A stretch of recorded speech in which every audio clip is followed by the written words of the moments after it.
Hello दोस्तों, कैसे हैं आप सभी लोग। आज मैं आपको एक बहुत ही प्यारी कहानी सुनाती हूँ। एक बार एक गुरुकुल था। गांव से थोड़ी ही दूर एक जंगल में गुरुकुल में बहुत से विद्यार्थी पढ़ा करते थे। उन्हीं सब विद्यार्थियों में एक लड़का अपने गुरुजी को बहुत मानता था। उनकी कही हर बात उसे बिल्कुल सच लगती। गुरुजी को भी वो शिष्य बहुत भाता था। एक दिन की बात है, गुरुजी गुरुकुल में पढ़ा रहे थे और कह रहे थे कि हमें भगवान पर पूरा विश्वास करना चाहिए। भगवान हमारा कभी अहित नहीं होने देंगे। उस शिष्य के मन में ये बात बिल्कुल घर कर गई कि जो भी होगा भगवान संभाल लेंगे।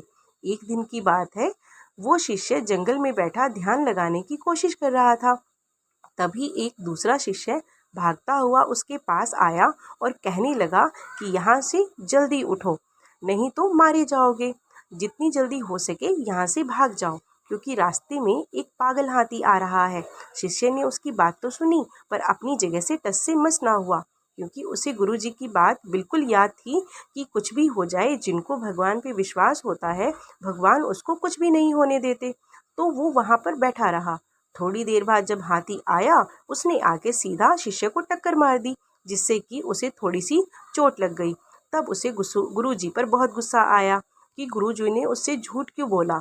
इसी घायल अवस्था में वो गुरुजी के पास पहुंचा और कहने लगा कि आपने ऐसा क्यों किया। गुरुजी ने तो पहले उसे शांत कराया, फिर पूरी बात पूछी। शिष्य ने उनको सारी बात बताई कि भगवान ने मुझे क्यों नहीं बचाया, जबकि मेरी तो उन पर सच्ची आस्था थी। पहले तो गुरुजी थोड़ा मुस्कुराए और फिर कहने लगे कि वो जो भागता हुआ शिष्य तुम्हारे पास आया था, उसे भगवान ने ही तो भेजा था ताकि तुम वहाँ से उठ जाओ, और आलस के कारण तुम तो वहाँ से हिले भी नहीं। उल्टा तुमने भगवान को ही बोल दिया कि भगवान मुझे बचा लेंगे। गुरुजी ने आगे समझाते हुए कहा कि जब भी कोई अनहोनी होने को होती है, भगवान सदैव कोई ना कोई अंदेशा भेजते हैं। तो हमारा कर्तव्य है कि हम आलस त्यागें और विपत्ति का सामना करें। भगवान भरोसे ना बैठे रहें, क्योंकि भगवान कभी भी आलसी और कामचोर लोगों की सहायता नहीं करते। तब शिष्य को अपनी गलती का एहसास हुआ और उसने आलस ना करने की प्रतिज्ञा ली।